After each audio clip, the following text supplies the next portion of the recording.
Hey everybody, Jason here. On this cold, dark, gray, dreary, rainy / snowy Ohio December night.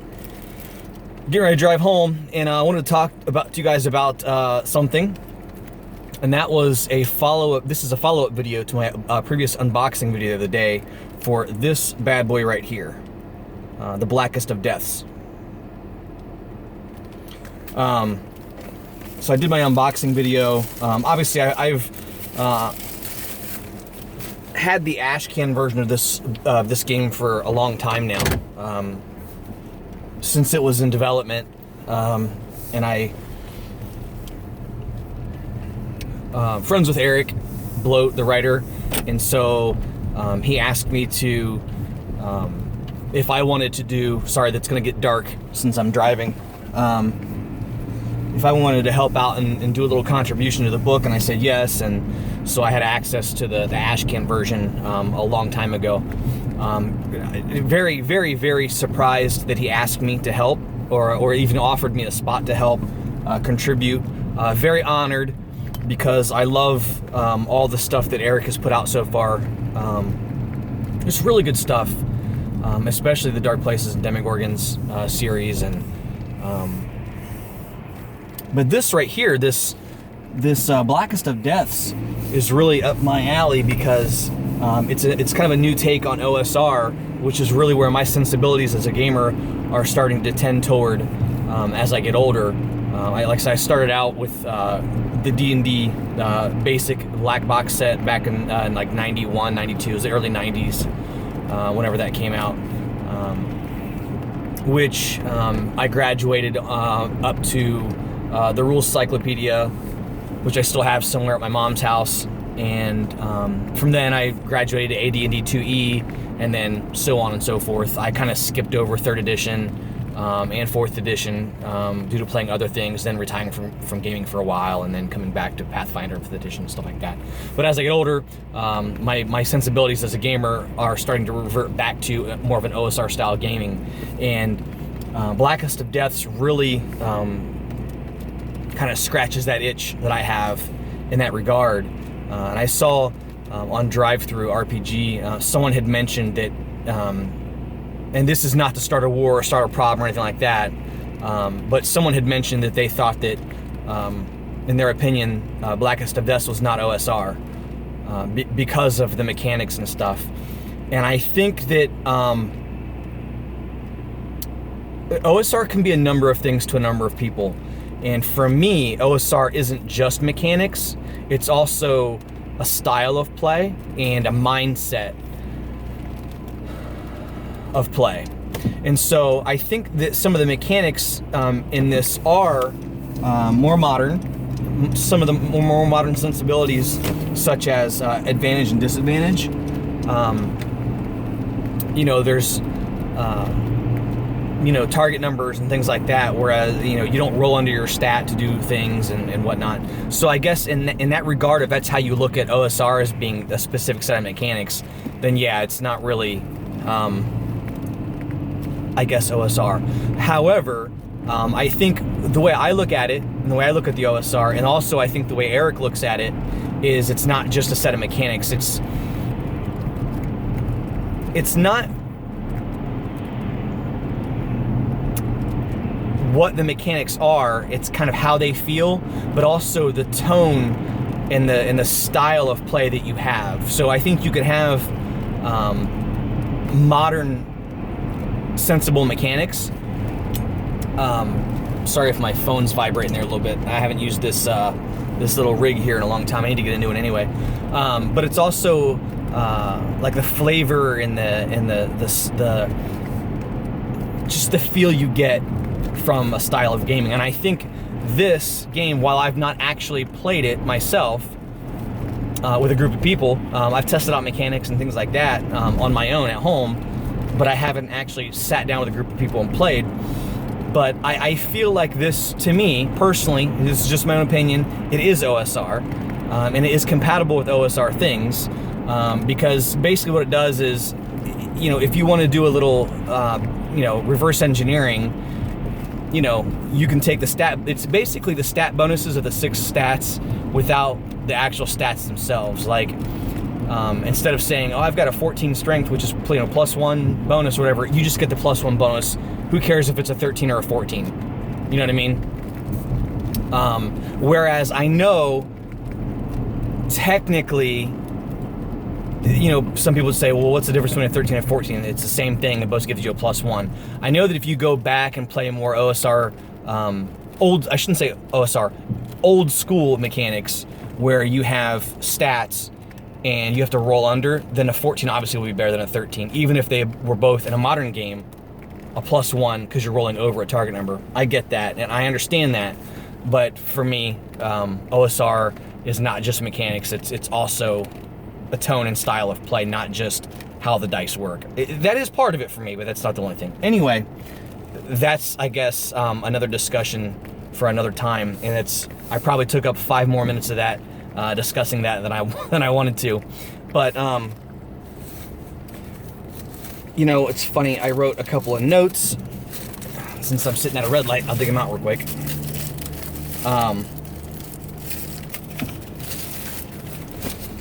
And the book starts off, well, I won't read the preface or tell you what the preface, but it starts off, once you get past the intro and all that stuff, with rules versus rulings. And it tells you from the get-go, up front, that the book is incomplete. And that's intentional. And I think that's very, very smart to put that in there. And that very much is OSR. It's very old school because it then goes on to bring up rules, not rulings, meaning there's not a rule to cover every situation, and that's old school gaming. That is the definition of old school gaming because, when you look back at old school games, there weren't rules to cover every situation. Like, for example, in this book, there are not rules for drowning or being set on fire or falling off a cliff or, there's just basic combat mechanics and basic actions and skills or skill attempts are what's covered. And I like that because in your style of play, people always say every game is your own, make every game your own. And I think rules, not rulings, and the book being incomplete on purpose help reinforce that it is your game. And I know a lot of people are like, well, if the rules aren't in there, then I got to make stuff up and I have to complete and finish a game that's half written or whatever. That's all bullshit. The whole idea behind it is you can make something up on the fly that you don't have to read a paragraph or 2 pages of rules for or whatever, and go about your way and just do it. Like, you just say, all right, you fell 20 feet off of a cliff. Just take 2d6 damage. So you could just, I know that's probably technically how a lot of systems work when it comes to falling off of a cliff. Every 10 feet you take a d6 damage. Okay, so but the point is, you can make things up on the fly and go along about your game and keep the pace going and keep the action going or whatever without bogging down in the rules. And quite honestly, in your campaign, if you want fire to be super dangerous, say that your game is set in a world where it's mostly ice and wintertime and it's an Arctic type adventure or game or whatever. In your world, people probably aren't used to fire or heat, so you might just say that fire does a D10 damage or a D12 damage rather than a D6. Or you could say, well, we're playing in Dark Sun or a version of Dark Sun or Athos or Mad Max or a volcanic type adventure or a world, kind of like the one that was in the Dragon Dice game way back in the 90s. There was the volcanic elves and the sea elves and all that stuff. So they're probably more resistant and used to the hot weather and the heat, so fire might only do a D4 damage instead of a D6 or D whatever. So I really appreciate that some rules and some things are left open, and you don't have to, you know, memorize more rules and memorize more rules. The more you have to memorize, the more you have to, even if it's just incremental or split second, take a stop in a game and let it, you know, you have to process it. And, you know, that style of thought is not for everybody. I understand that. And I think over time, once your group gets to the point to where, like, you guys may have been playing 5th edition since it came out, and you just innately understand that fire does a d6 damage per round of being engulfed by it. Or, you know, if it's a large flame, it does a d10. If it's a small flame, it does a d4. You know, something like that. So I get it. Sometimes it's so ingrained into your system and in your brain, you don't even have to think about it. It's second nature, so it doesn't really take you any time at all. But again, it is what it is. The book was written incomplete on purpose, and I like that. So that's where the book starts off at. The core mechanic. Sorry, I had to look at my notes since I'm at a stoplight, stop sign. The core mechanic of the game is, and this looks very blurry. I apologize. My lighting must be really bad in the car. But the core mechanic is you take 2 dice, a d20 and a d6. And your d20 is the one that you roll, just like in many other games based on the OSR or the D20 D&D style system. You know, the world's most popular fantasy game, or however it's usually labeled when you can't use the words D&D on your book. You roll your d20. If you have an applicable modifier, you add that to your roll. Beat the target number, you're successful. You don't beat it, you're unsuccessful. It's very cut and dry, very black and white. We all know that mechanic. The second part of it is the d6. You roll the d6 along with the d20, and most of the time it will not come into play. However, if the d6 rolls a 1, that is a hindrance. You roll a 6, it's a benefit. And the hindrance and the benefit come into play after whatever the result of the d20 roll was. So if you roll a benefit, say you roll a 6 on your d6, the benefit comes into play after the result of your d20. So say you're trying to hit somebody with a sword attack, for example. You hit, you do your damage. The 6 roll, you might come up with a narrative saying you hit the guy so hard it knocks him off his balance, and he misses a turn because he's off balance.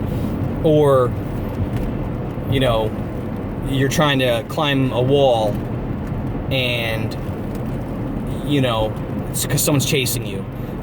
You know, you roll a successful climb roll, but you also get a benefit. So as you're climbing over the wall, right below you, the wall starts to chip and stone, and a chunk comes out or something. It's a little loose. So when the guy behind you tries to climb up the wall after to chase you, he grabs onto a loose piece and has disadvantage on his roll to climb the wall to chase you.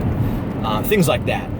And Eric over at Bloat Games, actually on his YouTube channel, if you go back to, I want to say around April of 2019, has a number of videos that explain all these mechanics probably better than I'm going to, because he wrote the game. But that's the gist of it. So that's your basic mechanics roll, the basic mechanics of the game. So, and then you have advantage and disadvantage, just like 5th edition D&D. So again, a more modern take on the mechanics. But again, still OSR compatible with any games that you want to play. And you know, advantage is if you are labeled as having advantage in the situation for whatever reason, you get to roll 2d20 and 2d6 and pick the best of both die results. If you have disadvantage, roll 2d20 and 2d6, take the lowest or least beneficial, I should say. Or I guess that would be the lowest dice rolls of the 2 dice rolls, the d20s and the 2d6. That's Again, for anybody who's played D&D before, that's pretty cut and dry. That should come as no surprise as to how that works or anything. So, the dice that you use in the game, there's a D20, obviously, D6, obviously, D4, and a D12. And I don't know that that's listed anywhere in the book that those are the 3 dice that are used in the game. 99% of the time, you're only going to be rolling the D20s and D6s because all weapon damage, melee weapons and range weapons, and most spells are going to do some variant of D6, or this just a D6, a D6 minus 1, is D6 plus 1, 2D6, or whatever. I have come across, I want to say a spell maybe that used a D4 for damage. Maybe it was multiple D4s. I can't remember where I saw that. I could be wrong. The D12 comes into play. There's one chart near the back of the book, like a random encounters chart or something to that effect, that uses 3D12 to determine what you roll on the table. So you can take 1D12 and roll it 3 times, or if you have 3D12, you just roll all 3, whatever. Now for players, that's probably not going to be needed. If you have 1 D12 handy, that's probably all you need. Again, even that, it's a random encounters chart. You could probably just roll a D20 and whatever. But again, that, from what I can remember, is the only instance where I've seen a D12 come into play, was that random encounters chart. And I believe also on the random encounters chart, there is one thing you encounter where you would need a D4 to determine how many of those specific creatures or whatever it is that you rolled, how many appear in the encounter. So that's another place, I think, that one of the only 2 places I think the D4 comes into play. And I could be wrong about that spell. Maybe it wasn't a D4, I don't remember, but there is a use for a D4 and a D12. But basically, a D20 and D12, or a D20 and D6 is all you really need. 2 of each would be good. So that's all pretty self-explanatory. Let's see. I'm probably going to have to finish the rest of this video tomorrow because I rambled on about the OSR at the beginning, sorry. So anyway, the next thing on my list here was determining your attribute scores. And I had mentioned earlier that it's the typical Dungeons & Dragons style 6 stats. And I think Eric has them listed in the old school order of like strength, intelligence, wisdom, con, dex, and charisma, I think is how he has them listed, but it's the typical strength, dex, con, intelligence, wisdom, charisma. And instead of having scores like the typical 3 to 18, you just have whatever the bonus will be. So you have a -2 up through a +3, and then beyond that based on other bonuses you may get. But typically you would start out anywhere from a -2, -1, 0, 1, 2, or 3. And the way you get that is you just roll 6d6 and you compare each die to a chart. And if you roll any 1s, you set them aside, because then you'll re-roll on a separate chart. So if you roll 1, set those aside. If you roll a 2 or 3, your stat is at a 1. 3 or 2 or 3, a 4 or 5, your stat is a 2. If you roll a 6, your stat is a 3. It's like the equivalent of an 18. And then you take the 1s after that, roll those 1s again, and depending on what you roll there, compare to another chart. If you roll a 1, your stat is -2. A 2 or 3, your stat's -1. 4, 5, and 6, your stat is a 0, which is just like, I guess, average, I guess you would say. Or just below average, I don't know. But anyway, that's how that works. Then you have your hit points. And you start off, all characters start off with a hit points at 10.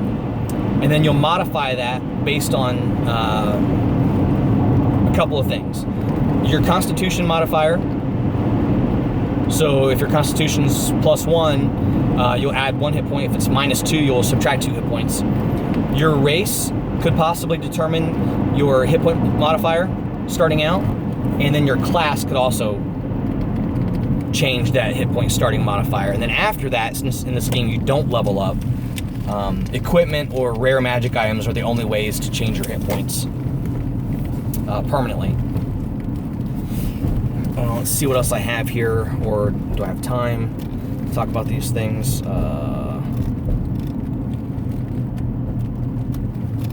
Can't tell. It's a little dark.